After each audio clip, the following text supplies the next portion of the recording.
أعوذ بالله من الشيطان الرجيم بسم الله الرحمن الرحيم الحمد لله الذي نور قلوبنا بولاية محمد وآل محمد اللهم صل على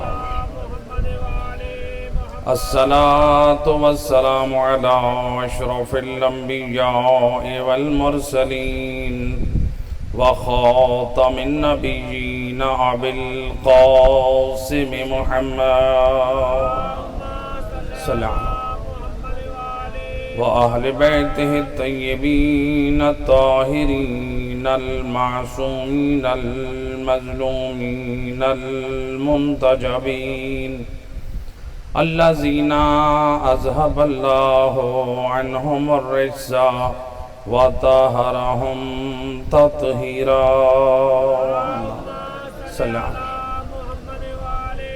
ولعنة الدائمة على أعدائهم أجمعين من يوم ظلمهم إلى يوم الدين أما بعد فقد قال الله سبحانه وتعالى في كتاب المجيد وفرقان الحميد وقوله الحق بسم الله الرحمن الرحيم من عمل صالحا من ذكر أو أنثى وهو مؤمن فلنحيينه حياة طيبة صلوات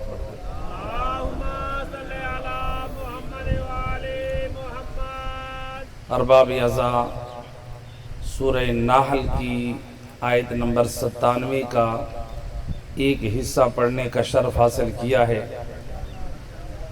جس میں اللہ اپنا فیصلہ سنا رہا ہے۔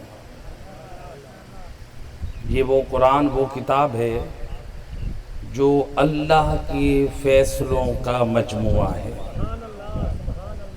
اس لیے میں کہا کرتا ہوں، قرآن نہ سنیوں نے لکھا ہے نہ قرآن شیعوں نے لکھا ہے۔ یہ قرآن وہ کلام ہے، نازل کرنے والا خدا ہے، لانے والا جبرائیل ہے، امت تک پہنچانے والے مصطفیٰ ہے، اس کے حقیقی معنی پہنچانے والے وارثان دین علی اور اولاد علی ہیں، اور اس کو نیو کے نیزہ پہ سنانے والے زہرا کے لال حسین ابن علی۔ لہذا قرآن نے جو عظیم پیغام دیا، قرآن نے فیصلہ سنایا ہے۔ قرآن اللہ کے فیصلوں کا مجموعہ ہے، تو لہذا نہ کسی مولوی نے لکھا نہ کسی مفتی نے لکھا۔ اس لیے ہر شخص قرآن میں اپنے عقائد کو پیش کرے، اپنے اعمال کو پیش کرے۔ جو عقائد اور اعمال قرآن کے مطابق ہوں ان کو قبول کرتا جائے، اور جو قرآن کے مطابق نہ ہوں ان کی اصلاح کرتا جائے۔ ایسے کہ نہیں بھئی یہ قرآن تو نہیں، ویسے تو لوگ کہتے ہیں نا یہ مولانا صاحب بڑے سخت ہیں، ہم مولوی صاحب کی بات نہیں مانتے۔ میں کہتا ہوں نہ مان مولوی صاحب کی بات، تو قرآن کی مان۔ قرآن پڑھ پھر دیکھ تو صحیح، جس ایمان کے ذکر شہادت میں آئے ہیں قربان، کتنا انس تھا امام کو قرآن سے۔ روایت ہے جب امام اپنے گھر میں بیٹھ کے تلاوت قرآن بلند آواز سے کرتے تھے، آپ کے دروازے پہ لوگ جمع ہو کے سنتے تھے، وارث قرآن قرآن کی تلاوت کر رہا ہے، اور امام وہ پیغام عظیم بیان کرتے تھے۔ حالات ایسے تھے، جو زمانہ تھا دشمنوں کا، کبھی قرآن کی وہ آیات پڑھتے جو اللہ کی توحید کا پیغام دیتے، کبھی قرآن کی وہ آیات پڑھتے جو انبیاء ما سبق کی جو عبرت کے نمونے ہوتے، جو کبھی وہ آیات پڑھتے جو لوگوں کی اصلاح کا پیغام رکھتے۔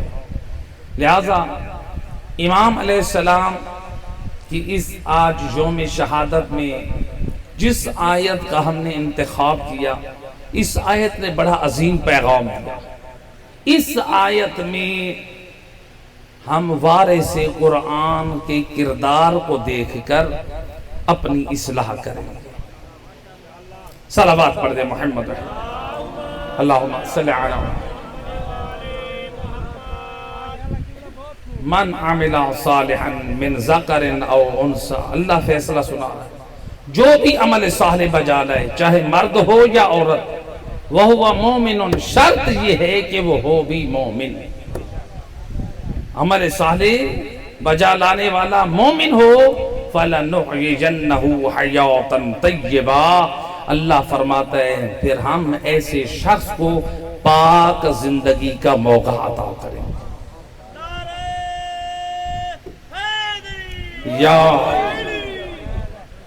کہتے ہیں نا زندگی میں سکون نہیں ہے، کہتے ہیں نا زندگی میں روحانیت نہیں ہے، زندگی میں طہارت نہیں ہے، زندگی میں پاکیزگی نہیں ہے، زندگی میں شرافت نہیں ہے. قرآن فیصلہ سنا رہا ہے عمل صالح بھی بجا لے آؤ اور ایمان بھی لے آؤ.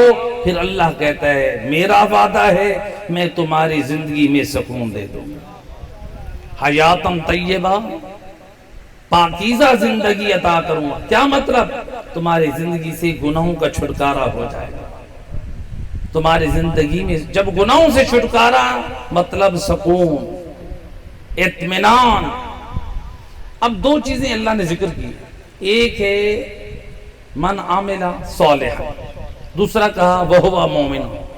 عمل صالح بھی ہو اور مومن بھی ہو. پہلے ہم یہ دیکھیں کہ عمل صالح کس کو کہتے ہیں اور مومن وہ کس کو کہتے ہیں. آج تو ماشاءاللہ ہمارے یہاں مومنیت کی بڑے بڑے معیار بن چکے ہیں. جی ایسے کہ نہیں، حالانکہ لوہا چلو بہرحال برادران نے اور طرف میرا رخ پھیر دیا ہے. تو بہرحال دیکھیں نا، کہتے ہیں کہ ماشاءاللہ ٹھیک ہے، حالانکہ روایت رسول خدا صلی اللہ علیہ وآلہ وسلم اللہم صلی علی رسول اللہ فرماتے ہیں، چونکہ برادر نے چونکہ ایسی گفتگو جملہ بولیا، رسول اللہ فرماتے ہیں وہ ہاتھ ناپاک ہے جس ہاتھ میں لوہا ہو. کیا ہو؟ ناپاک ہے. پوچھا یا رسول اللہ کیا مطلب؟ فرمایا مطلب یہ ہے جس ہاتھ میں لوہا ہوگا اللہ اس ہاتھ کی دعا مستجاب نہیں کرے گا. اور ہمارے یہاں ماشاءاللہ بڑے بڑے کڑے پہنے جاتے ہیں اور امام کی قید کے نام پہ پہنے جاتے ہیں. ایسے کہ نہیں؟ ٹھیک ہے آپ امام کی قید کو یاد رکھ رہے ہیں. میرا دوست یہ دیکھ تجھے امام کن چیزوں کا قیدی بنانا چاہتا ہے. امام زین العابدین تجھے اللہ کی کتاب کا قیدی بنانا چاہتا ہے. امام زین العابدین مجھے اور تجھے سنت نبی کا قیدی بنانا چاہتا ہے. جو دشمنوں نے چیزیں بنائی امام کو ہم کو وہ یاد ہیں، اور جو امام نے اپنی زندگی میں خود سے شامل کیے ہیں وہ ہم بھول گئے.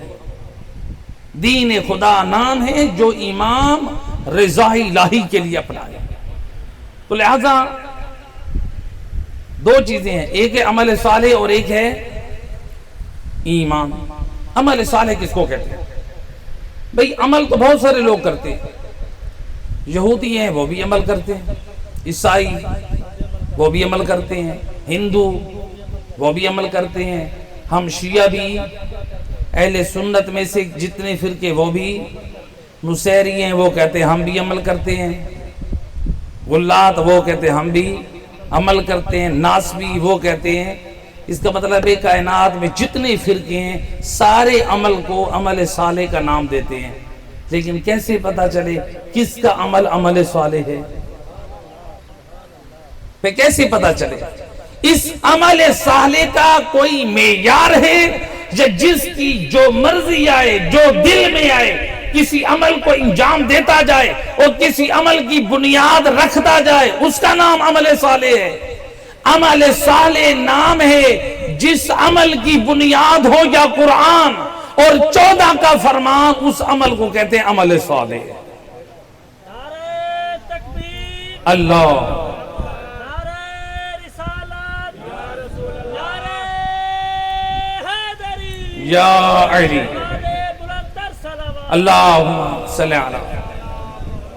اس لیے اللہ نے اپنا دین جو بھیجا تھا نا اسلام، لوگوں سے پہلے حضرت آدم کو بھیجا تھا. کیوں بھیجا حضرت آدم کو؟ ذرا سوچا کریں. آپ کو تو اکثر ممبر پہ یہ کہا جاتا ہے نا سوچنا نہیں ہے، جبکہ قرآن اور 14 کا فرمان جس کا خلاصہ یہ ہے سوچنا ہے. سوچنا اب فکر ہے، فکر کرنا 70 سال کی عبادت سے افضل کہا گیا. دین کے بارے میں سوچنا، اللہ کی معرفت کے بارے میں سوچنا، خدا کی قدرت کے بارے میں سوچنا چاہیے. اصل میں یہ کچھ بے ایمان لوگ ہیں، وہ چاہتے ہیں یہ نہ سوچیں، یہ لکیر کے فقیر بن جائے.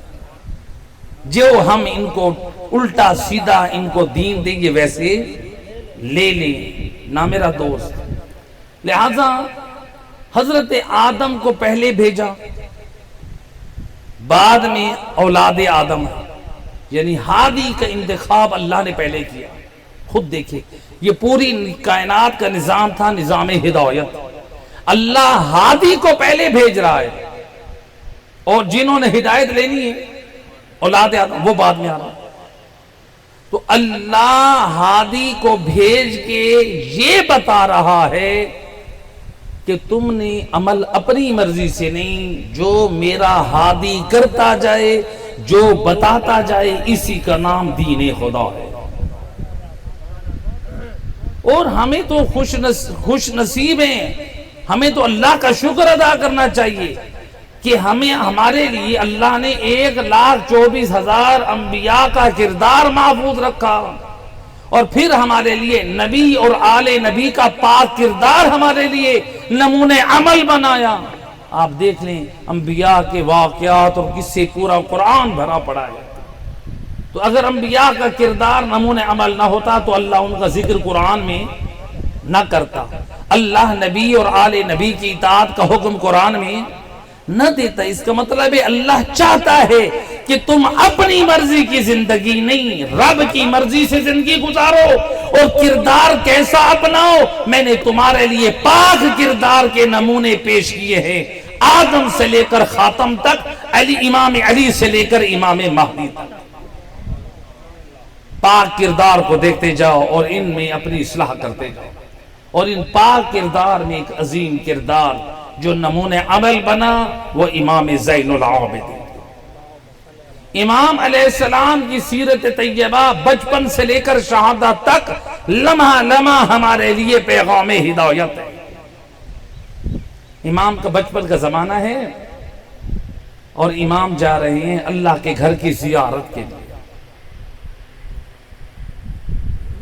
روایت علماء اہل سنت نے، علماء شیعہ سب نے نقل کی. اس روایت کو نقل کرنے والا ہے ابراہیم بن ادہم. علماء اہل سنت کے ہاں یہ بہت مقبول ہے، یعنی زاہد اور عابد شمار ہوتا ہے. وہ کہتے ہیں میں نے دیکھا مکے کے راستے میں حاجی لوگ پیدل بھی جا رہے ہیں، سواریوں پہ بھی جا رہے ہیں. میں نے دیکھا ایک بچہ ہے جس کے چہرے پہ نور اور نورانیت اور شرافت کے آثار ہیں. میں نے دیکھا اس کے ہاتھ غذا سے خالی ہیں. ہے معصوم بچہ، نہ کھانے کی چیز نہ پینے کی چیز، چہرے پہ شرافت اور نورانیت کے آثار. سواری نہیں ہے، نہ ساتھ ہے نہ سواری پر ہے، بلکہ پیدل چل رہا ہے، پاؤں متورم ہو چکے ہیں. میں بڑا حیران، یہ کون بچہ ہے اتنا نورانی چہرے والا، اتنی وجاہت و صباحت رکھنے والا، جس کے چہرے پہ اتنا نور ہے، شرافت ہے. یہ بچہ کون ہے؟ اس کی محبت مجھے اس کے قریب لے گئی. میں نے کہا من انتا، بتا تو کون ہے؟ کہا انا علی ابن الحسین. اللہ صلی اللہ. کہا فرزند حسین بچپن میں کہاں جا رہے؟ نہ تمہارے پاس کھانے کا سامان، نہ تمہارے پاس سواری، نہ تمہارے پاس، تم جا کہاں رہے ہو؟ یہاں پر تو یہ لوگ جا رہے ہیں مکہ میں حج بیت اللہ کی زیارت کے لیے. اے بچے تو کس کے ساتھ کہاں جا رہا ہے؟ یعنی وہ کاروان اس طرح سے امام تھے کہ اس وقت تنہا تھے، قافلہ چل رہا تھا کہ جا کہاں رہے ہو؟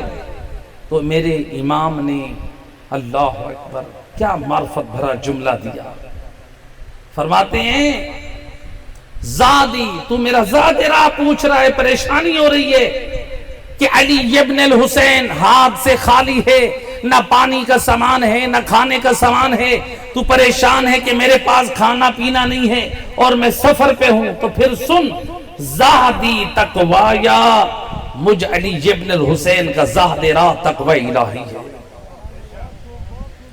اللہ زہد راہ تقوی الہی، ہم لوگ ہیں جو زہد راہ مادیت کو ہم زیادہ ترجیح دیتے ہیں۔ بے شک قرآن نے آواز دی ہے وَتَزَوَّدُوا، زاد راہ لے کر آؤ، لیکن قرآن نے آگے آواز دی فَإِنَّ خَيْرَ الزَّادِ التَّقْوَىٰ، لیکن یاد رکھو بہترین زاد راہ تقوی الہی ہے۔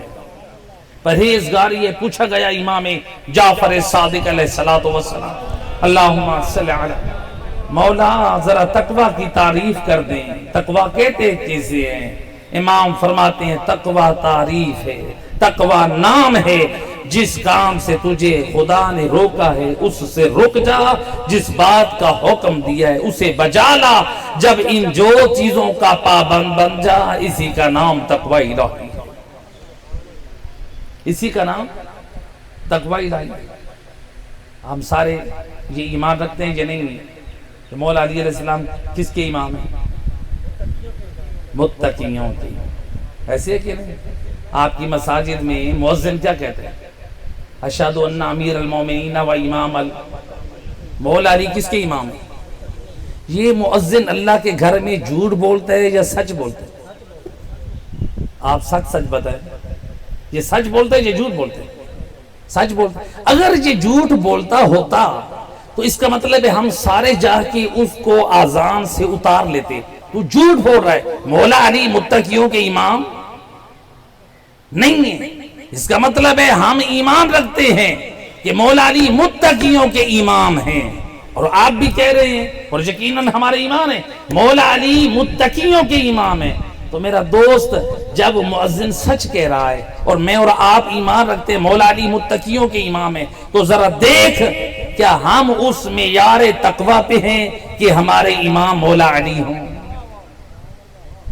متقی کا مطلب ہے نمازی ہونا، متقی کا مطلب ہے روزے دار ہونا، متقی کا مطلب ہے قاری قرآن ہونا، متقی کا مطلب ہے زکوٰۃ دینے والا، متقی کا مطلب ہے حلال و حرام کا خیال رکھنے والا، متقی کا مطلب ہے جائیداد کا حصہ دینے والا، متقی کا مطلب ہے حج فرض ہے تو ادا کرنے والا، جو واجبات الہی کا خیال رکھے، جو اللہ کے حرام سے اپنے آپ کو روکے، اس کا نام ہے متقی۔ تو اگر یہ ہماری زندگی میں اعمال ہیں تو ہم متقی ہیں اور پھر ہمارے امام مولا۔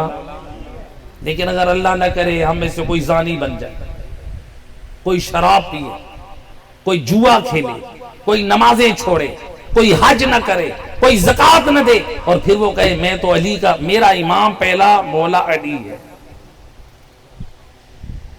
پیتا شرابیں ہیں، کرتا زنا ہے، کھیلتے جوا ہے، کرتا حرام کاریاں ہے، اور پھر کہتا ہے میرا امام مولا علی ہے۔ میرا دوست تو خود کہہ رہا ہے مولا علی ہے متقیوں کے امام، جواریوں کے نہیں۔ مولا علی امام ہیں نمازیوں کے، بے نمازیوں کے نہیں۔ مولا علی امام ہیں دینداروں کے، شرابیوں کے نہیں۔ اللہ جو ایمان رکھا ہے اس کے مطابق لہذا امام علیہ السلام نے کیا فرمایا جب وہ پریشان ہو کے کہتا ہے اے علی ابن الحسین آپ سفر میں جا رہے ہیں، آپ کا زاد راہ زادی تقوایا، میرا زاد راہ تقوی الہی، رحلتی قدمایا، اور میری سواری میرے پاؤں ہیں، اس لیے میں پاؤں پہ پیدل چل کے جا رہا ہوں۔ امام علیہ السلام نے ملتا ہے 22 حج کیے تھے۔ کتنے کیے تھے؟ 22 حج ایک اونٹنی پہ کیے تھے، لیکن کتنے حج پیدل کیے تھے یہ تاریخ میں موجود ہے. خود امام حسین علیہ السلام کے بارے میں ملتے ہیں آپ نے 25 حج پیدل کیے. امام حسین نے کتنے حج پیدل کیے؟ 25 حج. آج ہمارے ہاں ایک غلط فکر دی جا رہی ہے تم حج پہ نہ جاؤ کربلا چلے جاؤ 70 حجوں کا ثواب ملے گا. نہ میرا دوست، اگر تو واجب حج کو چھوڑ کر زیارت حسین پہ جائے گا تو پھر تیری اس زیارت پہ بھی زہرا کا لال راضی نہیں ہے. پہلے واجب حج کریں پھر زیارت حسین ابن علی پہ جائیں. حج کی معافی نہیں ہے. لہذا امام علیہ السلام حج پہ جا رہے ہیں. امام علیہ السلام اللہ کے گھر کی زیارت پہ جا رہے ہیں. یہ ہے اللہ کے گھر کی عظمت کہ چوتھے امام مدینہ سے مکہ پیدل جا رہے ہیں. روایت ہے کہ امام حسن مجتبیٰ علیہ السلام بھی جب سفر کرتے تھے نا حج کا تو امام پیدل جاتے تھے، سواری ساتھ ہوتی تھی. تو کسی نے کہا کہ آپ سواری پہ کیوں نہیں بیٹھتے؟ امام نے فرمایا میں اس لیے اللہ کے گھر کی عظمت کو سامنے رکھتا ہوں اور اسلام کا حکم ہے پیدل اگر حج پہ جاؤ سواری ساتھ لے کے جاؤ. دنیا یہ نہ کہے یہ بخل کرتے ہوئے پیسے بچانے کی فکر میں پیدل حج پہ گیا ہے. نہیں، دنیا کو پتا چلے مال رکھتا ہوں لیکن اللہ کے گھر کی عظمت یہ ہے پیدل چل کے جانا زیادہ ثواب ہے. لہذا امام علیہ السلام نے بتایا میرے پاؤں میری سواری. اور پھر آپ نے کیا فرمایا؟ ایک صلوات پڑھ دے محمد. وَقَصَدِي مَوْلَايَا، امام فرماتے ہیں میں کسی کھیل کود کے لیے کہیں نہیں جا رہا، میں کوئی تماشا دیکھنے نہیں جا رہا، میں کوئی دنیا اور مادیت کو جمع کرنے کے لیے نہیں جا رہا، بلکہ اپنے آقا و سردار اپنے اللہ کی خوشنودی کے لیے اللہ کے گھر کی زیارت کے لیے جا رہا ہوں. یہ ہے امام کی زندگی، پاکیزہ زندگی. اللہ قرآن میں کہہ رہے کہ تم اگر مرد اور عورت میں سے جو بھی عمل صالح بجا لائے گا ہوگا مومن تو ہم اس کو پاکیزہ زندگی کا موقع عطا کریں گے. یعنی اس کی زندگی پاک گزرے گی. اور یہ بھی معنی ہو سکتا ہے پاک ایسے گزرے گی کہ دنیا والوں کے لیے اس کی زندگی نمونہ عمل بن جائے. اور اگر یہ ہم رخ دیکھیں تو یہ ہمیں آل محمد میں نظر آتا ہے کہ جو ان کی پاک زندگی لوگوں کے لیے نمونہ عمل بن گئی. تو امام علیہ السلام اس قدر اللہ کے گھر سے عشق اور محبت رکھنے والے جب اللہ کے گھر میں پہنچے غلاف کعبہ کو پکڑ کر دھاڑے مار مار کے ایسے رو رہے ہیں جیسے بوڑھی ماں جوان بیٹے کے لاش پہ روتی ہے. امام گریہ کر رہے ہیں. ہمارے ہاں یہ تو بیان کیا جاتا ہے کہ میرے چوتھے امام اپنے جد کے غم میں 35 سال یا 40 سال روئے. لیکن یہ بھی دیکھیں کہ امام علیہ السلام اللہ کی مناجات میں کتنا روئے. اتنا روئے کہ پوری صحیفہ سجادیہ دعاؤں کا مجموعہ تیار ہو گیا جو امام رب سے مناجات کر رہے تھے. تو امام کے القابات آپ سنتے ہیں. ایک امام کا لقب ہے سید الساجدین، ایک امام کا لقب ہے زین العابدین، ایک امام کا لقب ہے ذو الصفنات. 3 لقب. آج تھوڑی اس پہ روشنی ڈالتے ہیں. ایک ہے ساجدین، جیسے ایک کے لیے بولا جاتا ہے ساجد، سجدہ کرنے والا. ساجدین سجدہ کرنے والے. امام کا لقب سجدہ کرنے والا نہیں، سید الساجدین، سجدہ کرنے والوں کا سردار. امام کا لقب ہے زین العابدین، عبادت گزاروں کی زینت. اللہ اکبر. عابد ہونا اور ہے، عابد گزاروں کی زینت ہونا. یعنی اگر امام کا وجود نکل جائے عابدوں کی زینت بھی نامکمل رہ جائے. اور اگر ہم قرآن میں امام کی شخصیت کو دیکھیں، قرآن نے انبیاء کا تعارف عابدین سے کیا اور ملائکہ کا تعارف ساجدین سے کیا. اللہ نے قرآن میں ملائکہ کے بارے میں کہا یہ ساجدین ہے، اور انبیاء کے بارے میں کیا بتایا؟ یہ عابدین ہے. اور اگر ہم قرآن میں انبیاء اور ملائکہ کا جو تعارف اللہ نے کرایا تو پھر ان دونوں کے درمیان ہم اپنے چوتھے امام کو دیکھیں تو اگر ملائکہ کی صف میں دیکھیں تو سید الساجدین نظر آتے ہیں، اور اگر انبیاء کی صف میں دیکھیں تو زین العابدین نظر آتے ہیں. نعرہ تکبیر، اللہ نعرہ رسالت، نعرہ حیدری، یا علی بلندتر صلوات. اللہم صلی علی محمد. لہذا امام سجدے گزار، امام عبادت گزار، امام ہوں عبادت گزار، امام ہوں سجدے گزار.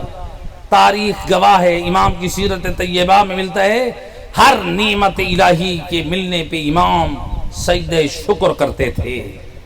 ہر کس مکروہ کے رخصت ہونے پہ آپ سجدے شکر انجام دیتے تھے. فقط یہاں تک نہیں بلکہ روایت کہتی ہے جب امام دو مومنوں کے درمیان صلح کراتے اس وقت بھی آپ شکر خدا کا سجدہ انجام دیتے. یعنی امام بتا رہے ہیں مومنوں کے درمیان صلح کرنا اتنا بلند عمل ہے کہ جس پر اللہ کا شکر کرنا تقاضا کرے کہ اللہ کا شکر ادا کیا. اتنی بڑی نعمت ہے. آپ ذرا ہم دیکھیں آج مومنوں کو لوگ لڑا کے خوش ہوتے ہیں، مومنوں کو لڑا کے پارٹی کرتے ہیں. امام مومنوں کے درمیان صلح کرا کے سجدہ شکر انجام دیتا. تو امام کا لقب سید الساجدین، زین العابدین اور ذو الصفنات. ذو الصفنات، امام کو ذو الصفنات کیوں کہتے ہیں؟ صفنات کہتے ہیں گٹھے، ذو یعنی صاحب یعنی گٹھوں والا. گٹھے کس کو کہتے ہیں؟ جیسے آپ اونٹ کو دیکھتے ہیں نا تو اس کے پاؤں پہ گرہیں پڑ جاتی ہیں، سخت ہوتی نا گھٹنوں پہ، اس جو گرہیں پڑ جاتی ہیں اس گٹھے کو کہتے ہیں صفنات جمع. روایت ہے امام محمد باقر علیہ السلام، اللہم صلی علیہ. امام فرماتے ہیں میرے بابا اتنا اللہ کے سجدہ کرتے تھے، اتنا اللہ کی عبادت کرتے تھے، آپ کے 5 اعضاء سجدہ پہ گٹھے پڑ جاتے تھے، پیشانی پر، گھٹنوں پہ، ہتھیلیوں پہ اتنے پڑ جاتے تھے. ہر 6 ماہ بعد میرا بابا علی ابن الحسین اعضاء سجدے کو کاٹتے تھے، اور جب وہ اعضاء کے ٹکڑے کاٹ لیتے کنیز یا غلام کو بلا کر کہتے تھے جاؤ ان ٹکڑوں کو میرے کفن کے ساتھ رکھ دو، اور وصیت کرتے تھے جب میں اس دنیا سے رخصت ہو جاؤں تو ان ٹکڑوں کو میرے ساتھ میرے کفن میں رکھا جائے. مولا کیوں رکھا جائے؟ زین العابدین، امام زین العابدین وارث قرآن، قرآن کا وارث، قرآن کی آیت کی عملی تفسیر سمجھا رہے ہیں. وَتَزَوَّدُوا فَإِنَّ خَيْرَ الزَّادِ التَّقْوَىٰ، زاد راہ لے کر آؤ، بہترین زاد راہ تقوی الہی ہے. امام وصیت کر رہے ہیں یہ اعضاء سجدہ میرے ساتھ دفن کیے جائیں. کیوں؟ جب رب سے ملاقات کریں زین العابدین کے ہاتھ خالی نہ ہوں. ہمارا امام اس قدر عبادت الہی کا اہتمام کرے، اس قدر سجدے گزار ہو، اور ہم واجب نماز کا بھی اہتمام نہ کریں، ہم واجبات دین کا بھی اہتمام نہ کریں. ہمیں امام کی عزاداری یاد ہے، بے شک عزاداری ہماری بخشش اور نجات کا ذریعہ ہے. ہم نے چند چیزیں لے لی ہیں جو مقصد عزاداری سید الشہداء ہم نے اس کو چھوڑ دیا. لہذا امام کے مقصد کو دیکھیں. جہاں امام نے اپنے جد حسین کی مصیبت پہ گریہ کیا وہاں پر امام نے اپنی پاک سیرت کو بھی پیش کیا، سنت نبی کا بھی احیاء کیا، صحیفہ سجادیہ کی دعاؤں کا بھی تعارف کرایا، بتایا ہر دعا میں اللہ سے مناجات کا طریقہ بتایا ہے۔ وہ زمانہ ایسا تھا، امام نے دعاؤں کے ذریعے سے اللہ کے دین کی خدمت کی ہے۔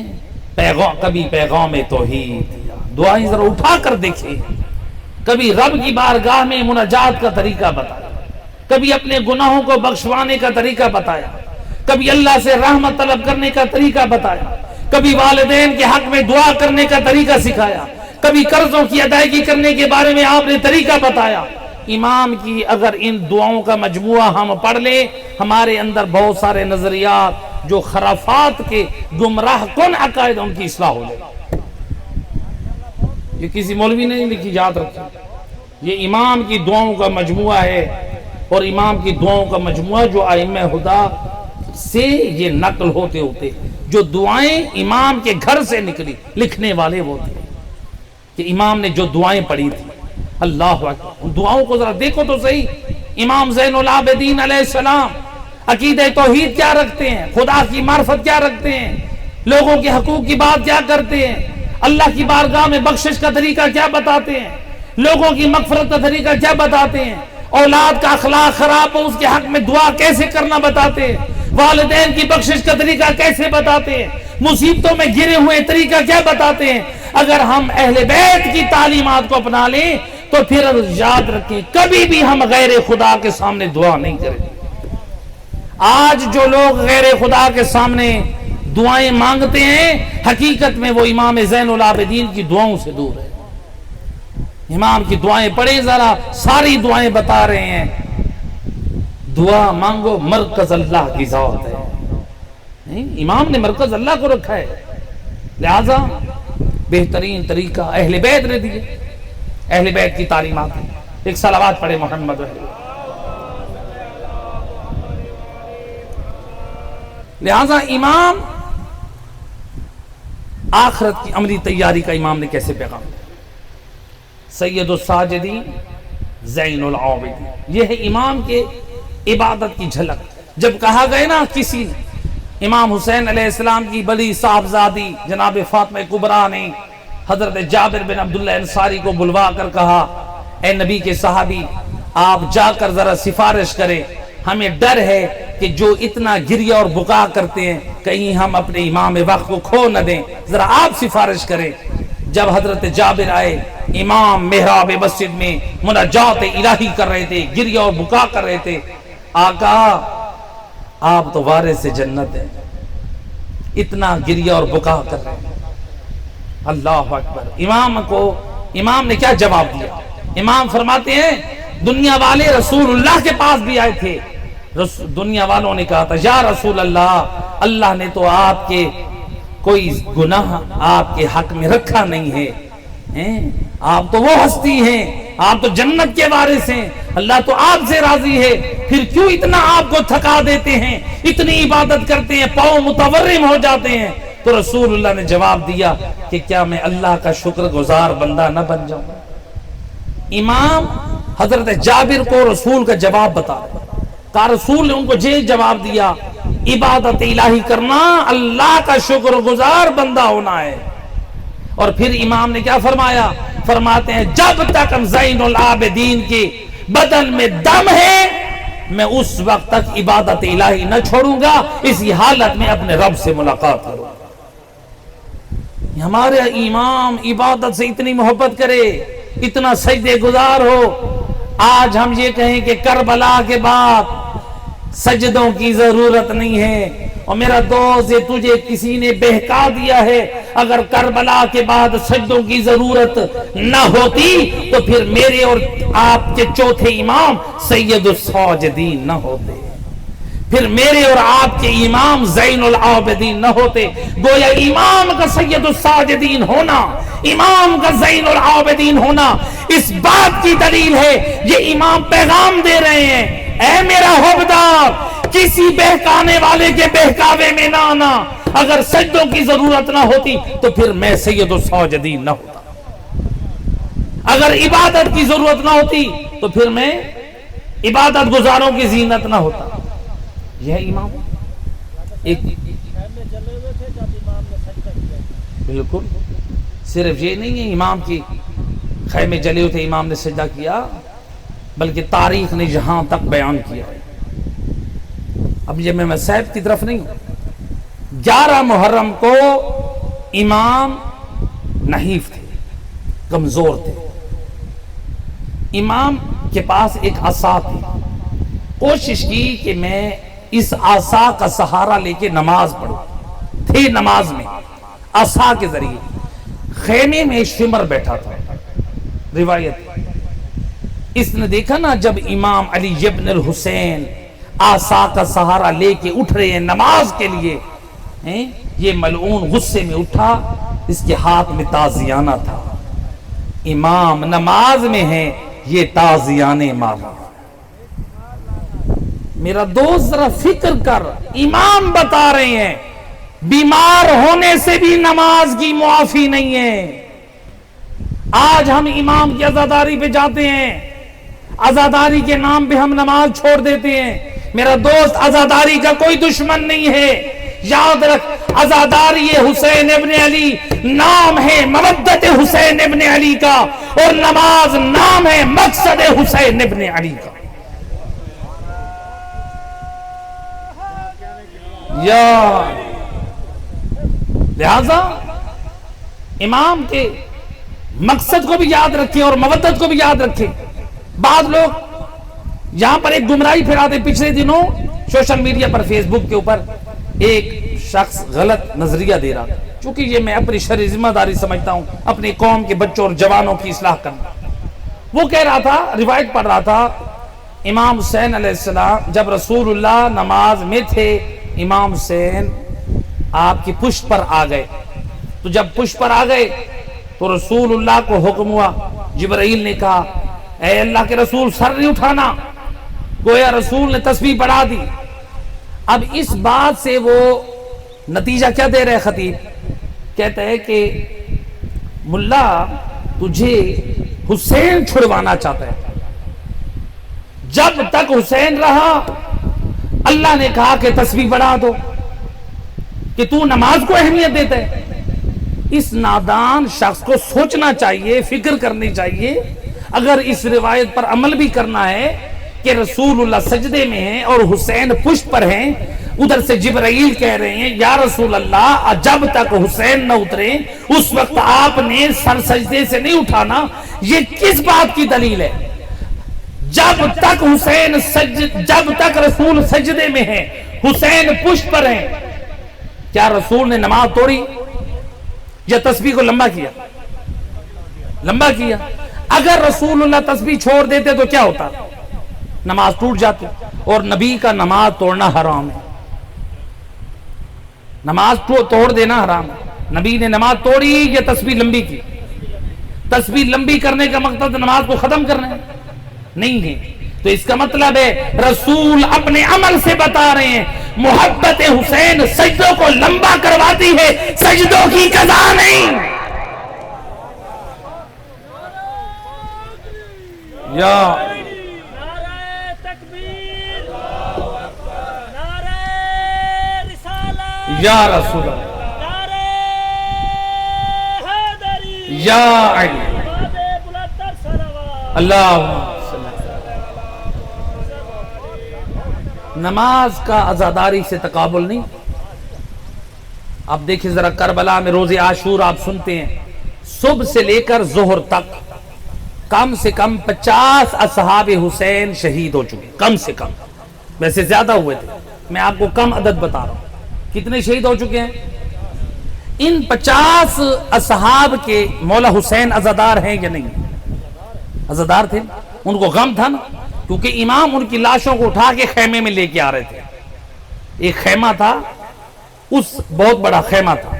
اس خیمے میں امام حسین نے لاشیں رکھی تھی، اور وہ خیمہ، اس خیمے پر سید محسن حکیم نے اپنے زمانے میں اسی جگہ پر، سید محسن حکیم آل اللہ مقامہ نے اس خیمے کی جگہ پر مسجد تعمیر کروائی تھی. جو تلہ زینبیہ کی بیک سائڈ پہ پڑتی تھی. تمہارا جو زائرین گئے تھے اگر انہوں نے اس مسجد کی زیارت کی, وہ خیمہ تھا جس خیمے میں امام حسین تمام شہداء کے لاشیں لے کر آتے تھے اور اس میں رکھتے تھے. یہ جو جتنے لاشیں پڑی تھی, امام سب کا غم دل میں تھا یا نہیں تھا؟ تھا نا, غم تھا. روز عاشور جب نماز کا وقت ہوا, امام نے اصحاب سے کہا آ جاؤ, نماز کی ضرورت نہیں ہے, ہم اب صف ماتم عذاب بچھا دو. امام نے حلقہ ماتم قائم کیا یا نماز پڑھی؟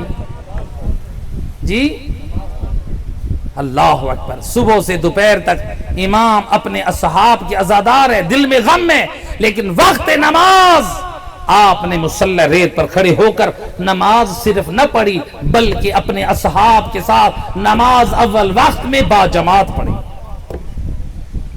دو اصحاب سامنے ہیں جنہوں نے دو کام کیے ایک وقت میں, اشاروں سے نماز بھی پڑھی اور امام کی حفاظت بھی کی. آنے والے تیر کو بھی روکتے ہیں اور تلوار بھی چلاتے ہیں, ایک ہاتھ میں ڈھال ہے ایک ہاتھ میں تلوار, اور اشاروں سے نماز پڑھیں. ان کا وظیفہ شرعی نماز اشاروں کے ساتھ, اور امام اور ان کے پیچھے والوں نے نماز پڑھی. نماز کی معافی تو کربلا میں حسین ابن علی پہ نہیں تھی. آج ہم حسین ابن علی کے نام پہ سجدے چھوڑتے, ہم امام زین العابدین کے نام پہ سجدے چھوڑ دیں. امام زین العابدین نے پشت ناقہ پہ نماز پڑھی. امام زین العابدین نے بازار میں نماز پڑھی. جب دروازے شام پہ امام کھڑے تھے, جب تک اجازت نہیں ملی تھی, جو شام سج رہا تھا, کیا ہمارے امام بے نمازی کھڑے رہ گئے تھے؟ تو کو زنجیر میں جکڑے ہوئے میرے اور آپ کے امام, تو کو زنجیر میں امام نے اللہ کی عبادت کر کے بتایا, خبردار ہمارے نام پر سجدوں کی قضا نہ کرنا, نماز کی معافی نہیں. صلوات پڑھ دے محمد رہے. نماز کی معافی نہیں ہے نا میرا دوست. نماز آخری جملے میں صاحب کی طرف, نماز کو چھوڑ دینا معمولی سمجھنا یہ کس کا شیوا ہے؟ تاریخ گواہ ہے, تاریخ کا یہ جملہ ہے. جب میرے چوتھے امام دربار یزید میں تھے اور علی کی بیٹیاں پردے دار تھیں, ادھر سے مؤذن نے آذان دی تو یہ یزید ملعون اپنے ناپاک تخت پہ یہ توہین کرتے ہوئے اترا ہوا, لا حاجت لی فی الصلاۃ, مجھے نماز کی ضرورت نہیں ہے. گویا یزید نے اعلان کیا بے نمازی کا تعلق یزیدیت سے ہے, اور امام نے تو کو زنجیر میں نماز پڑھ کے بتایا نمازی کا تعلق حسین ابن علی سے. اس دین کو بچانے کے لیے آل محمد نے بڑی قربانیاں دی ہیں. اجرکم علی اللہ زیادہ. میرا اور آپ کا اس دین پہ کچھ لگا نہیں ہے, اور حسین کا کربلا میں کچھ بچا نہیں. اجرکم علی اللہ. جب وہ پوچھا گئے نا میرے چوتھے امام سے, مولا سب سے بڑی مصیبت کون سی ہے؟ فرمایا الشام. الشام. امام نے یہ نہیں کہا میرا جوان علی اکبر کا لاشا, یہ نہیں کہا میرے بابا کا پامال لاشا. اللہ اکبر, وہ بھی بہت بڑی مصیبت ہے. حسین کا لاشا پامال ہو گیا, یہ بڑی مصیبت ہے.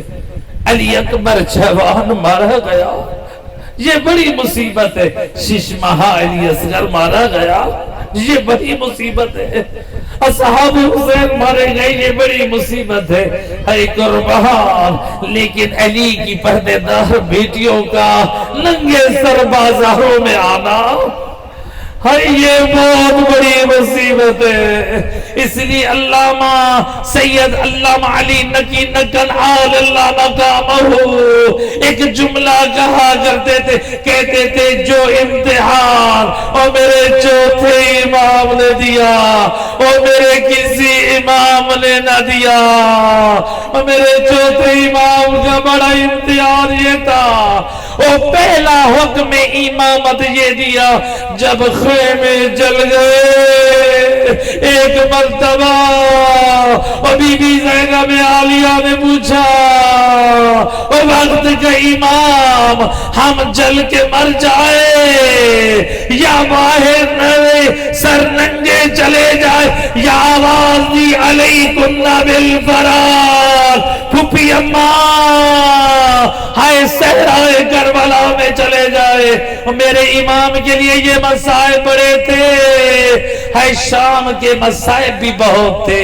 ہر وقت یہی یاد کرتے تھے جب پانی آتا تو اپنے بابا کی پیاس کو یاد کرتے اور جب کوئی قصاب ملتا تو پوچھتے کوئی تو نے اسلامی آداب کا خیال کیا ہے تو کہتے تھے جواب دیتے ہاں مولا ہم نے پانی پلایا ایک مرتبہ اور میرا امام کربلا کی طرف رک کر کے کہتے اور میں قربان میرا بابا اور کو تو پانی پلایا گیا ہے آپ کو پیاسا سبا کیا گیا اجروں کو مال اللہ عزادارو ہے میرے امام کے لیے یہ مسائب کم نہ تھے ہے بالآخر امام کو زہر دیا گیا روایت کہتی ہے 25 کی رات تھی ہے امام 3 مرتبہ ہے زہر کے اثر سے غش کھا کے گرے امام نے اپنے بیٹے امام باقر کو سینے سے لگایا